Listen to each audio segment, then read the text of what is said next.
Nobody warned them about the girl with grease under her fingernails and a dead woman's tools hanging on the wall. That was their first mistake. Nadia Forrest was 26 years old, and she had been running Forrest Auto on her own for 2 years, ever since her mother Pauline had died of a stroke on a Tuesday morning in late March. The garage sat on the edge of Drumheller, Alberta, just off the highway. A low concrete building with a rusted sign out front and a hydraulic lift that Nadia had rebuilt herself at 19 because she couldn't afford to replace it. The base smelled like motor oil and burnt coffee. The radio played country music that Nadia didn't particularly like, but kept on anyway because Pauline had always kept it on, and the silence that replaced it felt worse. She had Pauline's hands, people told her that. The same wide knuckles, the same particular grip on a ratchet.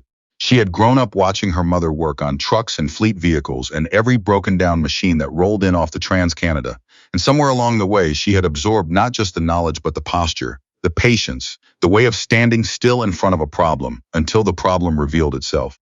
What she had built was small. What she had built was hers.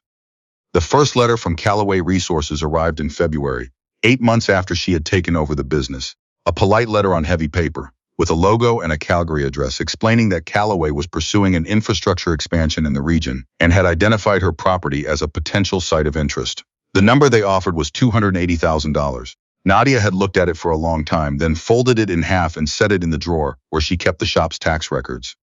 She wrote back 2 days later, one sentence: "The garage is not for sale." The second letter came in April. The number was $310,000. There was a paragraph about regional economic benefits of the pipeline corridor project, and another about the challenges of operating a small independent shop in a shifting market. She did not write back to this one. The third letter arrived in June, and the tone had shifted in a way that was subtle and precise. The kind of shift you could feel without being able to point to a single sentence and say exactly what was wrong. The number was $340,000. There was a phrase about the complexities arising from proximity to active infrastructure projects that meant something specific if you read it carefully enough. Nadia filed all 3 letters in the same drawer. She kept working.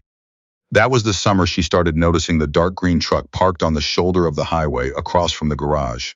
No markings, different driver each time, same truck. She noticed. She said nothing. She kept working.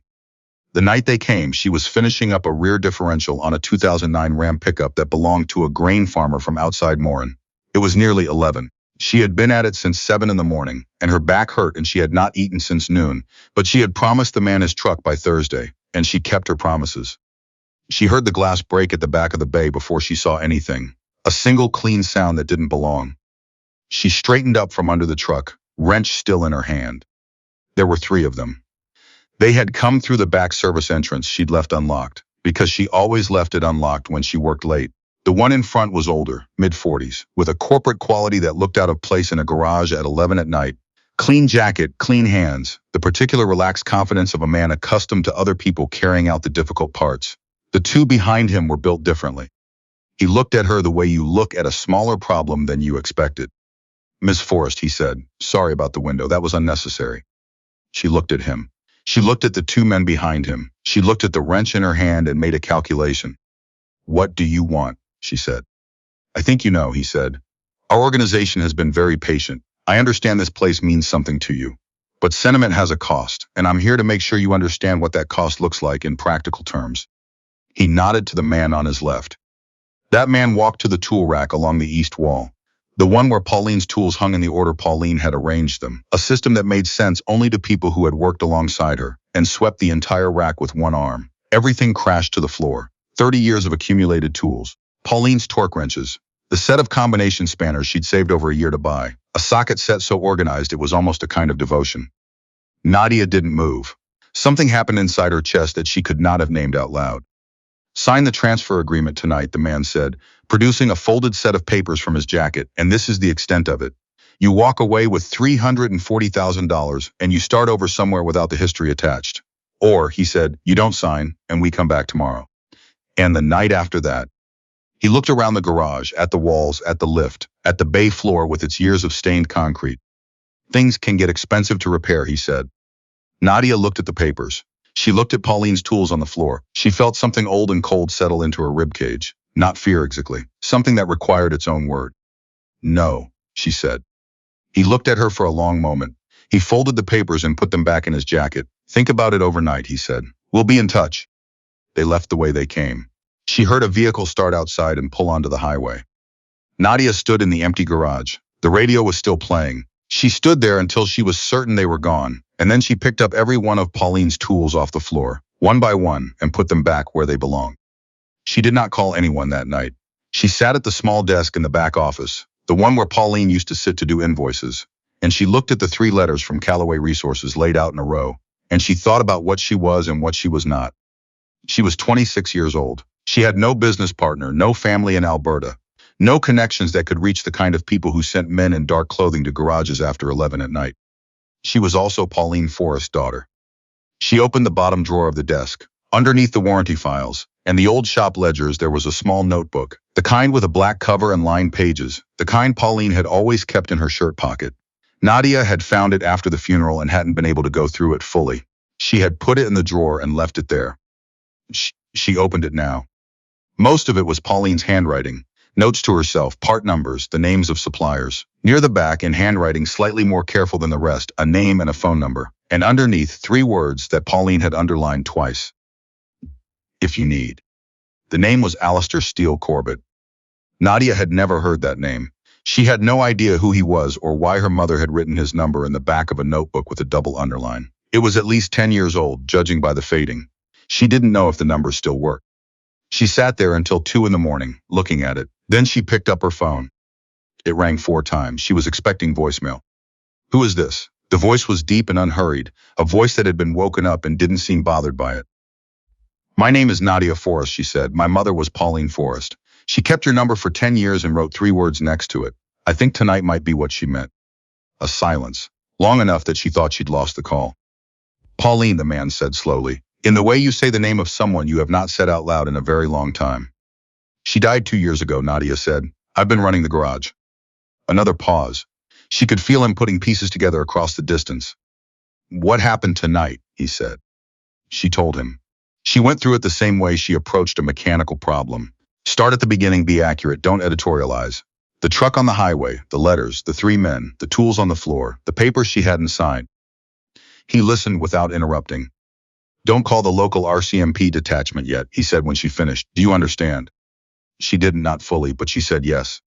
Are you scared? He said. She thought about it honestly. The tools on the floor, the way the older man had looked at her, that particular combination of pity and indifference that people use when they've already decided the outcome. I'm angry, she said. There's a difference.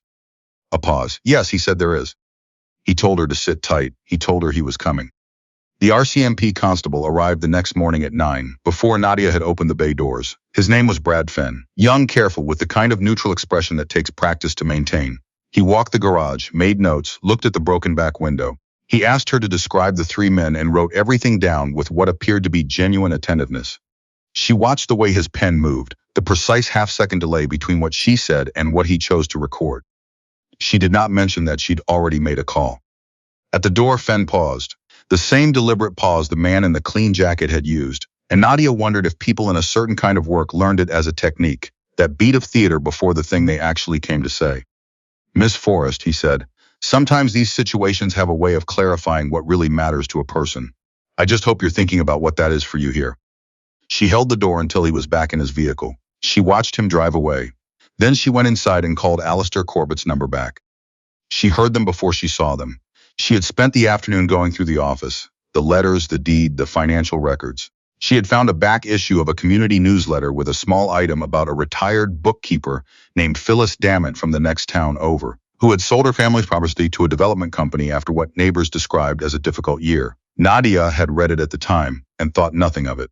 Now it felt like the beginning of something. She was still at the desk when she heard the engines. Not 1, not 3. Many, the rolling, overlapping sound of a formation coming down the highway and slowing for the turnoff, engines dropping in pitch as they pulled close. She went to the bay doors and pushed one open. The light was low and orange in the way October light is in Alberta. Everything bronze and long-shadowed. The highway was full of motorcycles. She couldn't count them in the fading light. 10, maybe 15, maybe more, moving in a loose column that stretched back further than she could see. Most stayed on the highway, 4 turned in. The first rider off his bike was a man in his late 50s, broad through the chest, moving with a particular economy that didn't waste anything. He wore a cut with an iron compass patch on the back. Gray in his beard, white in his hair, but something in the set of his face that was not old. Just settled, the kind of settled that takes a very long time to arrive at. He crossed the lot and stopped a few feet from her. He looked at the garage, at the plywood over the broken window. He looked at her. "You look like Pauline," he said. "People tell me that," Nadia said. "It's a compliment," he said. "Your mother was one of the most capable people I ever met." He told her what had happened 10 years ago, briefly, without ceremony. A winter night, the garage, a crew from out of province who had decided that a woman running a shop alone on the highway was something they could help themselves to. Alistair Corbett and two of his people had been coming back from Lethbridge and stopped for gas. He had seen what was happening in the lot. He had not walked away. Pauline had made him coffee afterward. She had written down his number and said, "I pay my debts. If you ever need anything on this highway, you call me." He had never needed to call. She had apparently never needed to either, until now. "She kept your number for 10 years, Nadia said. "She kept her word for 10 years, Steele said. "That's what that is." They went inside. Steele's two men, Brody and Clarence, both calm, both accustomed to the kind of work that doesn't announce itself, spread notes across the kitchen table. Steele had spent the 3-hour drive making calls to people who knew things. And what they had pieced together by the time the coffee was done was larger than any of them had expected.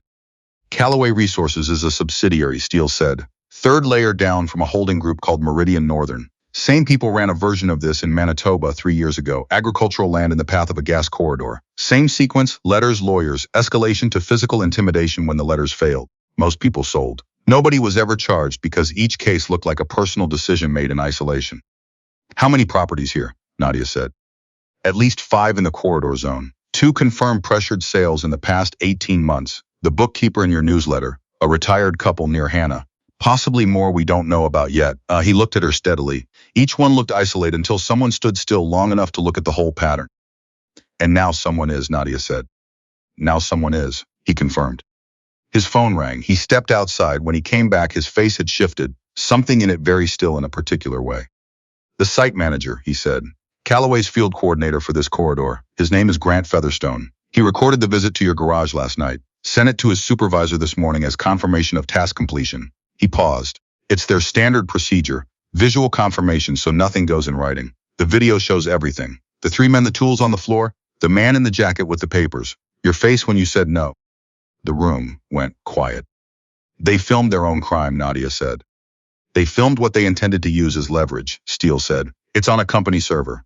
I have a contact with the RCMP Serious Crimes Division out of Calgary, not local. She's been watching Meridian Northern for other reasons and doesn't yet have direct documented evidence of their coercion tactics. She has patterns and financial threads. She does not have a video." Nadia looked at the wall, at Pauline's tools back in order on the rack. "She wants to talk to me," Nadia said. "Tonight, if you're willing. Make the call." The RCMP inspector was named Carla Osi, and she had a voice like someone who only said things once and expected them to be heard the first time. She listened to Nadia's full account without interrupting, asked 4 precise questions, then told her not to touch the tools, not to replace the window, and not to accept any further contact from Callaway or anyone associated with them. When Nadia mentioned what Constable Fenn had said at the door, the inspector's pause was brief and specific. "Which detachment?" she said. Nadia told her. "All right," Osi said. "I'm going to pursue a warrant for the Callaway server records. If the video exists where I believe it exists, we can have it preserved before anyone on their side decides to manage it. Can you sit tight for 12 hours? "Yes."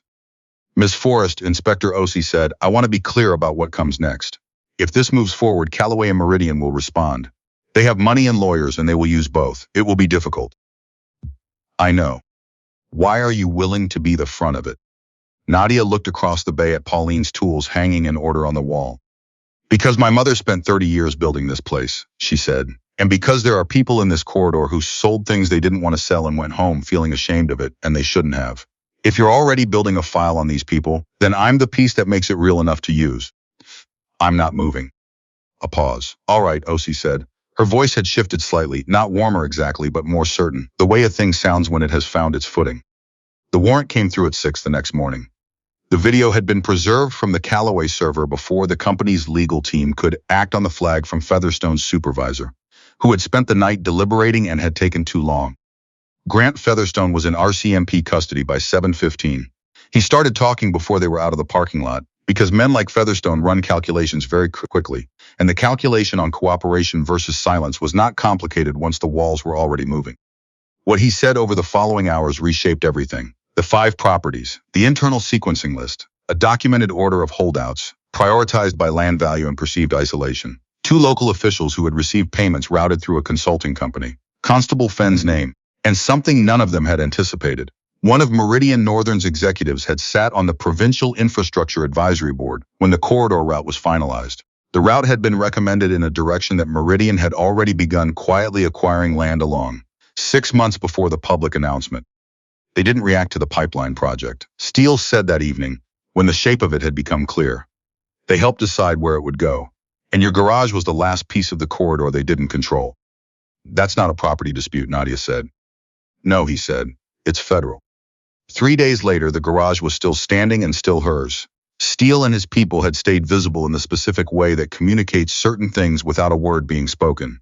The green truck did not return to the highway shoulder. No one from Callaway called. The bay door opened every morning and closed every night. On the 4th morning, June Mackay from the hardware store came and sat on the bench outside with coffee and didn't say much. She didn't have to. The being there was the thing. Steele came to say goodbye that afternoon. He stood in the bay door and watched Nadia work for a moment. You didn't need me to fight, he said. No, she said, not looking up from the engine. I needed you to help me fight smart. That's different. He looked around the garage, at the tools, at the walls, at the hydraulic lift she had rebuilt at 19. Your mother would have found the same way through, he said. I know, Nadia said. That's how I knew I could. He left a contact number in Calgary and shook her hand the way Pauline had shaken his once, a grip that meant what it said. She watched his bike until it was back on the highway and gone. The case took months. Featherstone's cooperation unraveled the Meridian structure layer by layer. 2 executives were charged with fraud and breach of public trust. The advisory board member resigned and was subsequently charged. Constable Fenn was suspended and never returned to the detachment. By spring, 2 of the 5 affected property owners had received settlement offers. Phyllis Dammit, the retired bookkeeper from the newsletter, called Nadia directly when she learned her name was in the federal record. I kept everything, Phyllis said. Every letter, every note. My daughter told me I was foolish to hold on to all of it. You weren't foolish, Nadia said. No, Phyllis said. I was waiting. Nadia rebuilt the rear wall of the garage in April, the section that had taken the worst of a second visit Featherstone's men had made. The one they hadn't anticipated would be photographed from 2 angles by a trail camera that June Mackay's teenage son had set up on the fence post 3 days into all of it, without telling anyone. That camera had given Inspector Osi the 4th piece of evidence she needed for the second round of charges. When the wall was done, Nadia rehung the tool rack in the same order Pauline had arranged it. Then she reached under the workbench, into the gap where debris had accumulated over the winter, and found what she had been looking for and hadn't let herself look for until now. Pauline's old combination wrench. The first real tool her mother had ever bought, secondhand at 17. The one Pauline always said she had worked 2 jobs in 2 years with her hands and 1 with her head to afford. It had rolled under the bench the night the rack came down, and Nadia hadn't been able to find it since. She wiped it clean, she set it back in its slot. The next morning, she used it on the first job of the day and didn't put it down until lunch. The garage was still hers. The tools were still in order. The hydraulic lift still needed adjustment every 3rd week in the same place. And that was fine because Nadia knew exactly what to do. Some things you can take from a person. The building, the equipment, the years of accumulated work. You can make them start over from nothing and call it a transaction. What you cannot take is the knowledge of how something works. The patience to stand still in front of a problem until the problem tells you what it needs. The particular kind of stubbornness that doesn't look like stubbornness from the outside. It just looks like someone who has not moved. Pauline Forrest had stood in this garage for 30 years without moving. Nadia Forrest intended to stand here for 30 more.